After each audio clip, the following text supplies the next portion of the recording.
Hello నందు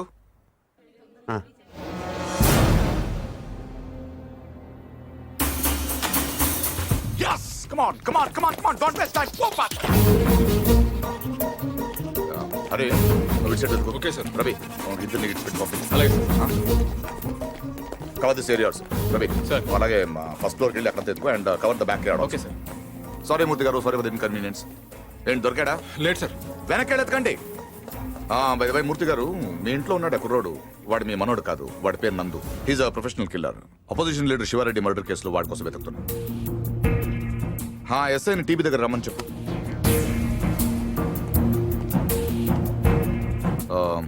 I'm sorry to say this మీ మనోడు ట్రైన్లోనే పోయాడు వాడి బాడీ గాంధీ హాస్పిటల్ మార్చరీలో ఉంది ఏంటి దొరకలేదు సార్ నాకు తెలుసు వాడు దొరకడు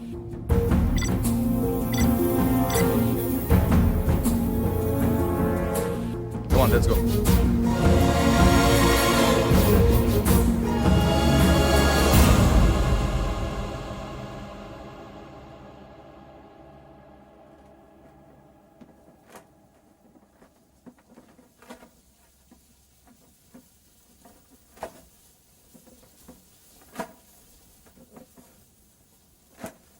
అసలు ఇంట్లో ఉంది మనవాడో మనవాడు కాడో ఎవడో బయటోడు వచ్చి చెప్తే తప్ప తెలుసుకోలేని స్థితిలో ఉన్నాం మనం.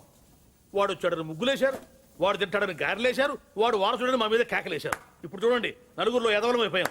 అందుకే ఎవడన్నా వస్తే వెంటనే తలుపు తీయడం కాదు, ముందు ఆరాధియాలి. 12 ఏళ్ల తర్వాత అడ్రస్ వెతుక్కుంటూ ఇంటికి వచ్చిన వాడిని పార్దు కాకుండా ఇంకెవరనుకుంటావండి? Post man అనుకోవచ్చుగా.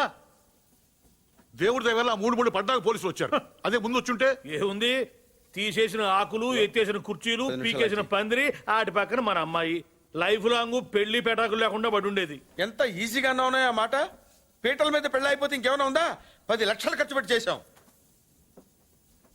ఆయన కర్మ కాకపోతే పూజారి గారింటికి రావుడు పోవడం ఏంటి, మన ఇంటికి రాక్షసుడు రావడం ఏమిటి చెప్పు. అసలు మన పార్థుని కూడా వాడే చంపేసి ఉంటాడన్నయ్య. శివారెడ్డిని చంపినట్టుకి పెద్ద లెక్క చెప్పు. బాగా చెప్పావు. ఇంకా నయం, పోలీసులు రావడం ఆలస్యమైనట్టయితే వీడిని అనుమానిస్తున్నాను, నన్ను చంపేసి ఉండేవాడు. కరెక్ట్ సార్, ఆడు చాలా దుర్మార్గుడండి. ఎంత దుర్మార్గుడు కాకపోతే నాయన్ని నెత్తి మీద తుపాకీ పెట్టి మీ పొలంలోంచి కంచి ఏం చేస్తాడు చెప్పండి. ఆడేం చేసినా మీ ఎవరికే తెలియదండి. మీ అమ్మాయి పెళ్లికి 10 లక్షలు ఖర్చు అయిందండి. మీరు పొలం అమ్మలేదు, మీ ఆడోళ్ళు బంగారం అమ్మలేదు, మన కృష్ణమూర్తి గారు గవర్నమెంట్ ఆఫీసర్ అయినా లోన్ తీసుకురాలేదు. మరి ఎలా జరిగిందండి? ఆడిచ్చాడండి. తాతగారికి 10 లక్షల రూపాయలు చెక్ ఇచ్చాడండి. ఈ విషయం మీ ఎవరికైనా తెలిసిందండి? తెలీదండి.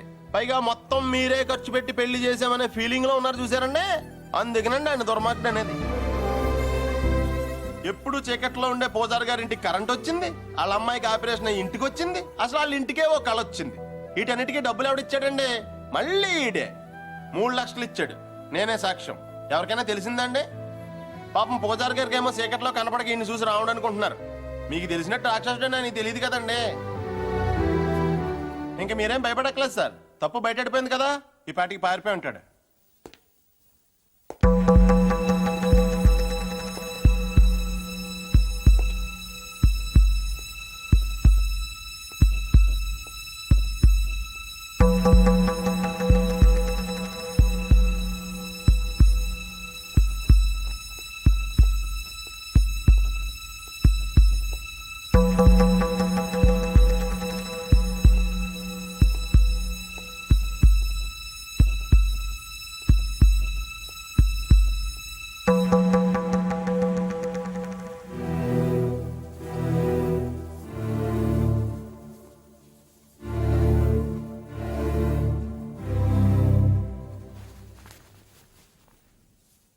నిజం చెప్పే ధైర్యం లేనివాడికి అబద్ధం ఆడే హక్కు లేదు. నాకు ధైర్యం ఉంది. అందుకే పార్థు లేడని నిజం చెప్పడానికి ఇక్కడికి వచ్చాను. కానీ ఆమెను చూశాక పార్థు రాలేడని చెప్పాలనుకున్నాను. మిమ్మల్ని చూశాక ఆ మాట కూడా చెప్పలేకపోయాను. అబద్ధం ఆడాను. అబద్ధం మాత్రమే ఆడాను. మోసం చేయలేదు. రెంట్కి పెద్ద తేడా ఏంటో. నిజం చెప్పకపోవటం అబద్ధం, అబద్ధాన్ని నిజం చేయాలనుకోవటం మోసం. నేను పార్తో అని అబద్ధం చెప్పాను. నేనే పార్తో అవ్వాలని మోసం చేయలేదు. అందుకే ఎవరు అనుమానించినా భరించాను, ఎవరు అవమానించినా సహించాను, ఎవరు ప్రేమించినా తలంచాను. పోలీసులకు దొరకకుండా తప్పించుకున్నా వెనక్కి తిరిగి రావడానికి కారణం ఒకటే ఈ ఇంట్లో నేను సమాధానం చెప్పాల్సిన మనుషులు ఇద్దరున్నారు. ఒకళ్ళు మీరు, ఇంకొకళ్ళు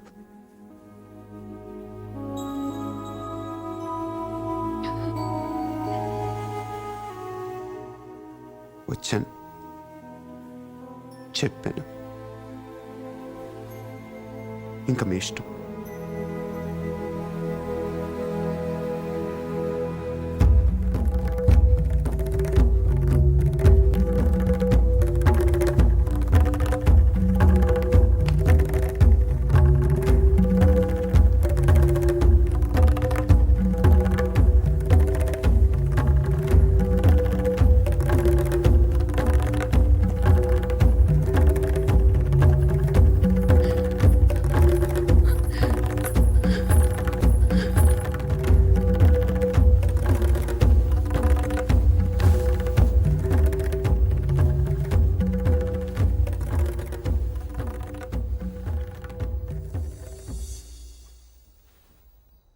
కింద వాళ్ళందరూ నిన్ను రకరకాల ప్రశ్నలు అడిగారు. ఎందుకు నువ్వు పార్థు అని అబద్ధం చెప్పావు, ఎందుకు అలా చేశావు, ఎందుకు ఇలా చేశావని. నేను ఒకే ఒక్క ప్రశ్న అడుగుతున్నాను, సమాధానం చెప్తావా? ఎవడో రైల్లో పోలీస్ కాల్పుల్లో చనిపోతే నీ దారిన నువ్వు పారిపోకుండా వాడి ఇల్లు వెతుక్కుంటూ ఇంత దూరం ఎందుకు వచ్చావు? వాళ్ళ పొలం సమస్యల్లో ఉంటే నువ్వెందుకు తీర్చావు? వాళ్ళ పిల్ల పెళ్ళంటే నువ్వెందుకు డబ్బులు ఇచ్చావు? వాళ్ళు తిడితే ఎందుకు పడ్డావు? ఏవి చెయ్యలేని నాలాంటి ముసలాడి ముందు తలంచుకుని మోకాళ్ళ మీద ఎందుకు కూర్చున్నావు? అందుకే నువ్వే పార్థువి, నువ్వే నా పార్థువి. నేను నిన్నేవి అడగను. అడిగితే నా ఇళ్ళంటి మనిషిని ఎలా ఒప్పించావని పొలంలోంచి కంచి తీయించేసిన రోజే నిన్ను అడిగి ఉండాల్సింది. 25 ఏళ్ల వయస్సులో 10 లక్షలు చెక్కిచ్చావంటే ఏం చేస్తున్నావు నువ్వు అని ఆ రోజు నేను అడిగి ఉండాల్సింది. అప్పుడు అడగలేదు, ఇప్పుడు అడిగే అర్హత లేదు.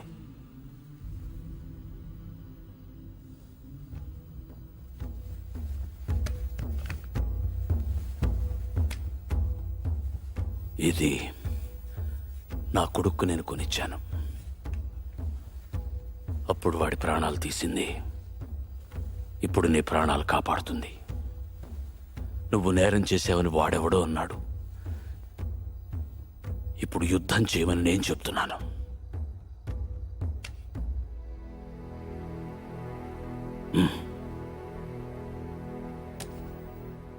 వెళ్ళు, గెలిస్తేరా,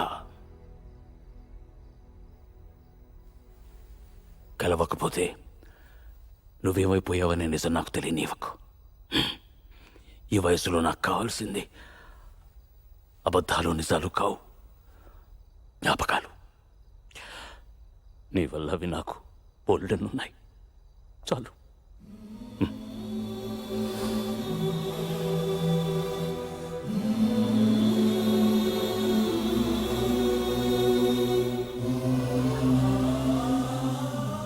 జాగ్రత్త.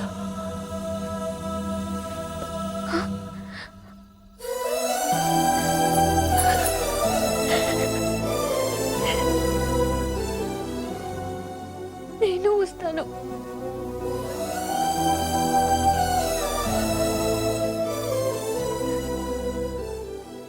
నేనే వస్తాను.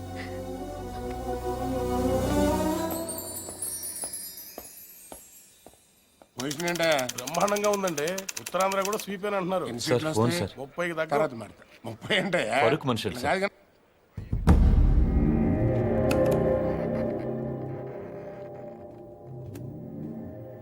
ఎవరు? నీకు తెలుసు ఎందుకు ఫోన్ చేసావు? శివారెడ్డిని ఎవరు చంపారు? నాకు తెలీదు. నీకు తెలుసు నిజంగా నాకు తెలీదు. సార్ మీకు పార్సల్. ఎవరమ్మన్నారు నిన్ను? నేనే పంపాను. ఏంటి? నువ్వు శివారెడ్డిని చంపమని ఆ రోజు నాతో ఫోన్లో మాట్లాడిన రికార్డ్ చేశాను. అదే ఆ క్యాసెట్. నువ్వు నిజం చెప్పకపోతే ఒరిజినల్ క్యాసెట్ సిబిఐకి ఇస్తాను. ఎంత కావాలి? ఏం కావాలని అడుగు బాజిరెడ్డి. ఆ రోజు నాతో మాట్లాడాక ఇంకెవరితోనో మాట్లాడు. వాళ్ళెవరు? ఏం మాట్లాడు? సైలెంట్గా ఉండటానికి ఇది లైబ్రరీ కాదు బాజిరెడ్డి. మాట్లాడు. ఆఖరి సార్ అడుగుతున్నాను బాజిరెడ్డి. అప్పటికి చెప్పకపోతే నువ్వు నన్ను చూడాల్సి వస్తుంది. నీకు తెలుసు నన్ను చూశాక ఇంకేం చూడటానికి నువ్వు ఉండవు. చూస్తావా? చెప్తావా? చెప్తాను. ఆ రోజు నువ్వు ఫోన్ చేసిన తర్వాత నాకు ఇంకో ఫోన్ వచ్చింది. ఆ ఫోన్ చేసింది నీ ఫ్రెండ్ మళ్ళీ. మా వాడిని ఎంత అడిగాడు? 1.5. 75 ఇవ్వండి, నేను చేసి పెడతాను. 1 minute ఉండు. మరీ 75 కాదు కానీ 2 కోట్లు ఇస్తా, తీసుకో. కానీ మిస్ అవ్వకూడదు, వేసేయాలి. ఆఫర్ నచ్చితే ఆదివారం గెస్ట్ హౌస్ వచ్చగలరు. సరే.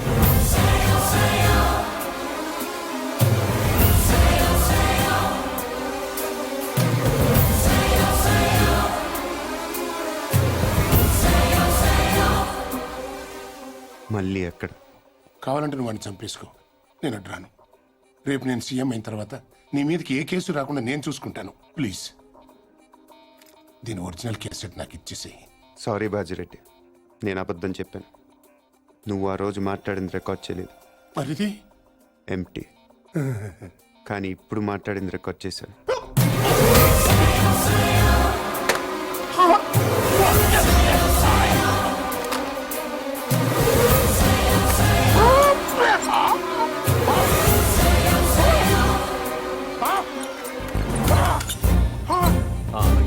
ఏంటి ఎంతసేపు? ఫోన్ డెడ్ అయింది. చాలా బిజీగా ఉన్నారు. Evening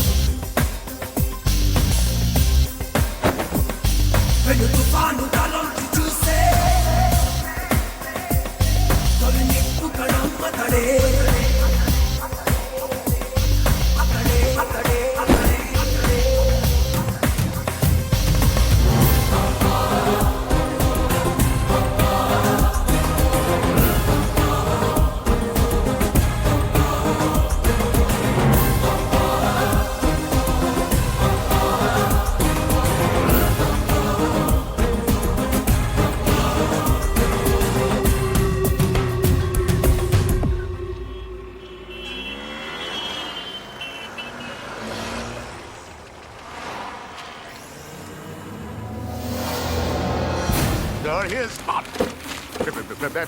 Come on, get the car.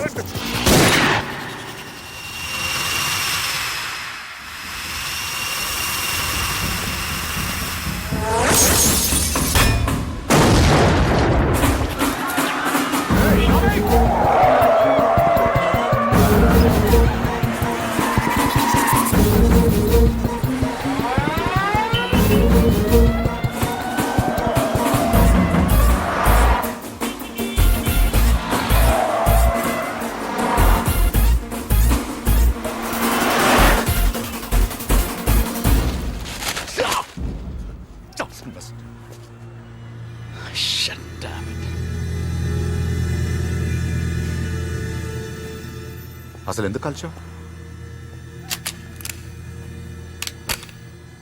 ఎంత తీసుకున్నావు? How much?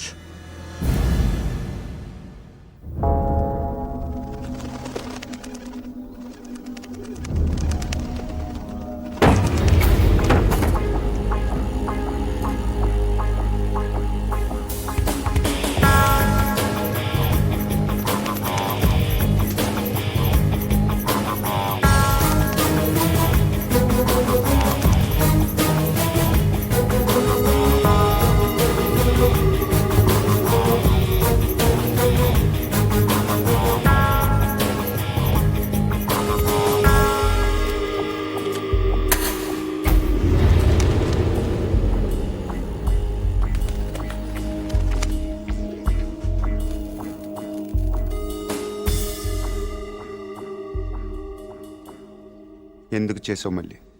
నీ మీద నాకేం కోపం లేదు నందు, అలా అని ప్రేమ కూడా లేదు.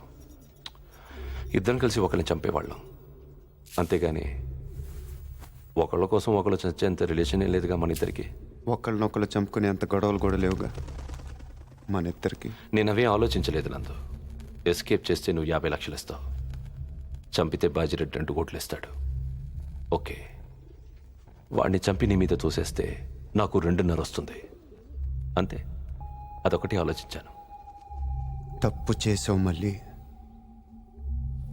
తప్పు చేసావు. అసలు మనం చేసేది తప్పు నందు, దాన్ని కరెక్ట్గా చేయాలనుకోవడం ఇంకా తప్పు. చంపడం తప్పు కాదు మళ్ళీ, మన్ని చంపాలనుకునే వాడిని చంపటం యుద్ధం, మన్ని కావాలనుకునే వాళ్ళని చంపటం నేరం, మన్ని మోసం చేయాలనుకునే వాడిని చంపటం న్యాయం. నువ్వు నేరం చేశావు.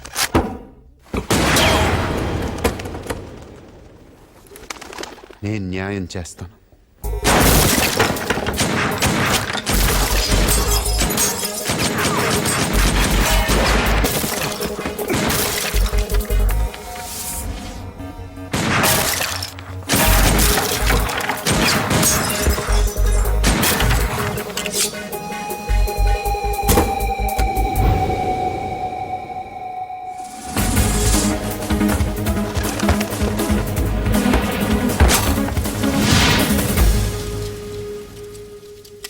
లేట్ అయ్యో మళ్ళీ.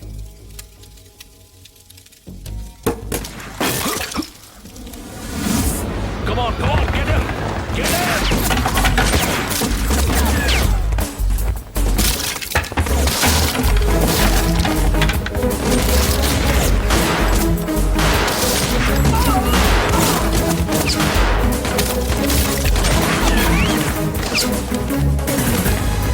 Come on, get him faster!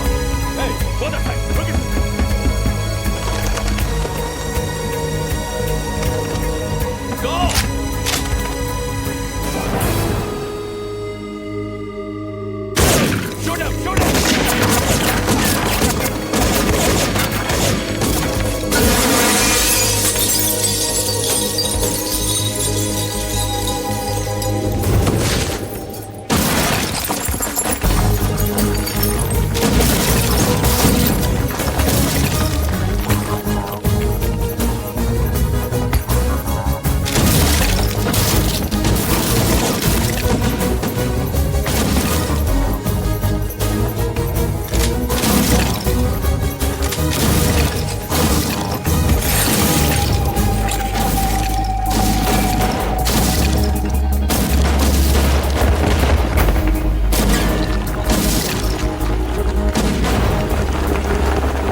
తొందరపడ్డావు నందు.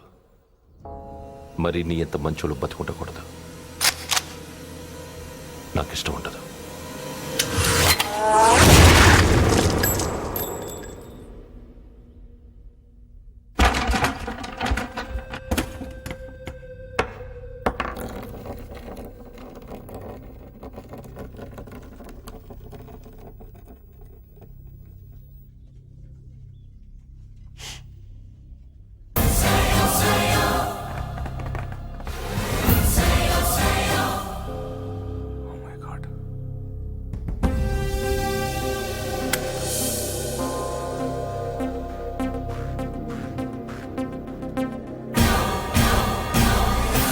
దివంగత ప్రతిపక్ష నాయకుడు శివారెడ్డి కుమారుడు ప్రతాప్ రెడ్డి కందుకూరు నియోజకవర్గం నుంచి భారీ మెజారిటీతో ఎన్నికయ్యారు. ఇప్పటికే 175 సీట్లు రావడంతో నవసమాజ్ పార్టీ ప్రభుత్వ ఏర్పాటు దాదాపు ఖరారైనట్టే. ముఖ్యమంత్రి అభ్యర్థిగా శ్రీ బాజిరెడ్డి పేరు పరిశీలనలో ఉన్నట్టు తెలుస్తోంది.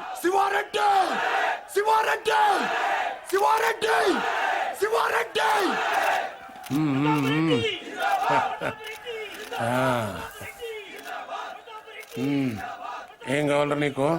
హోమా, రెవెన్యూ, ఫైనాన్సా? మా అయ్యన్ చంపినోడి ఫోటో కావాలి బాబాయ్.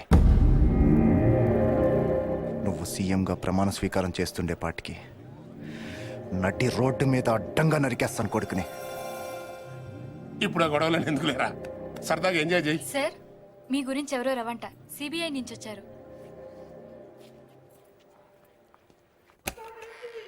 ఏం రవి, వేసేసావా? క్యాసెట్ సంగతి ఏమైంది? సారీ సార్, నా పేరు ఆంజనేయ ప్రసాద్. రవి ఫ్రెండ్ని, అతను రాలేకపోయాడు. Thank you sir. ఊళ్ళో లేడా? జైల్లో ఉన్నాడు. హి వాజ్ అరెస్టెడ్. ఇంట్రాగేషన్ జరుగుతోంది. మీరు ఈ క్యాసెట్ గురించి టెన్షన్ పడుతున్నారని నేనే తీసుకొచ్చాను. కావాలంటే నువ్వు వాళ్ళని చంపేసుకో, నేను రాను. రేపు నేను సీఎం అయిన తర్వాత నీ మీదకి ఏ కేసు రాకుండా నేను చూసుకుంటాను. ఇది నా వయసు కాదు, ఎవరో మిమిక్రీ చేశారు. ఇంకోసారి వినండి సార్. నిజంగా నాకు తెలియదు. సార్, మీకు పార్సల్. ఎవరేమన్నారు నిన్ను? వాడెవడో కానీ మీ సెక్రటరీ వాయిస్ కూడా బాగానే ఇమిటేట్ చేశాడు. వీడియోలు చూపిస్తేనే గ్రాఫిక్స్ అంటున్నారు. ఇంకా ఈ టెహల్కా టేపులు కోర్టుకి ఏం సరిపోతాయి? ఒకవేళ సరిపోయినా వాదనలు వాయిదాలు అయ్యేసరికి నువ్వు ఉండవు, నేను ఉండను. ఒప్పుకుంటాను, కానీ బయట శివారెడ్డి కొడుకున్నాడు చూసారా, వాడితోనే ప్రాబ్లం. కుర్రోడు కదా, కోర్టుకున్నంత ఓపిక వాడుకుంటదు. టేప్ వినగానే కాల్ చేస్తాడు. బాజిరెడ్డి గారు, శివారెడ్డి చేస్తే మీరు సీఎం అవుతారు, కానీ శివారెడ్డిని చంపితే మీరు నేరస్తుడు అవుతారు.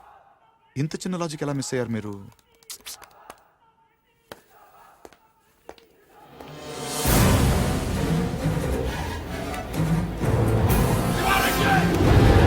శివారెడ్డి!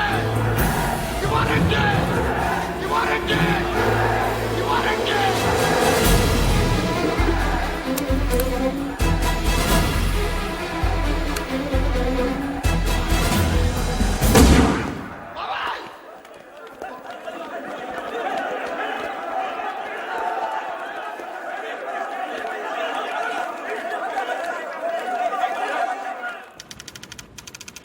పార్తు, నువ్వు నాకు అన్నీ ఇచ్చావు. ఇల్లు, తాతయ్య, ప్రేమ, అన్నీ. నేనే నీకేమి ఇవ్వలేకపోయాను, కనీసం కప్పు కాఫీ కూడా. నేను నీ పేరు తీసుకున్నాను కాబట్టి దానికి చెడ్డ పేరు రాకుండా బతుకుతాను. అదే నేను నీకు ఇవ్వగలిగేది.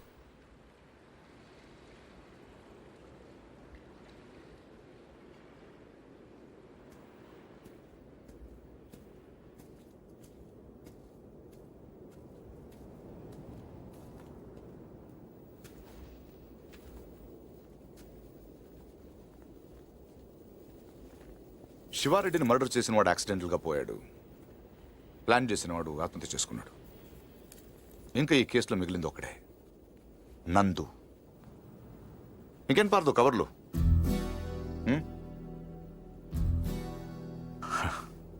గో, తాతయ్య గారికి సారీ చెప్పానని చెప్పు. బై ది బై, ఇంకా దీని అవసరం నీకు ఉండదనుకుంటా.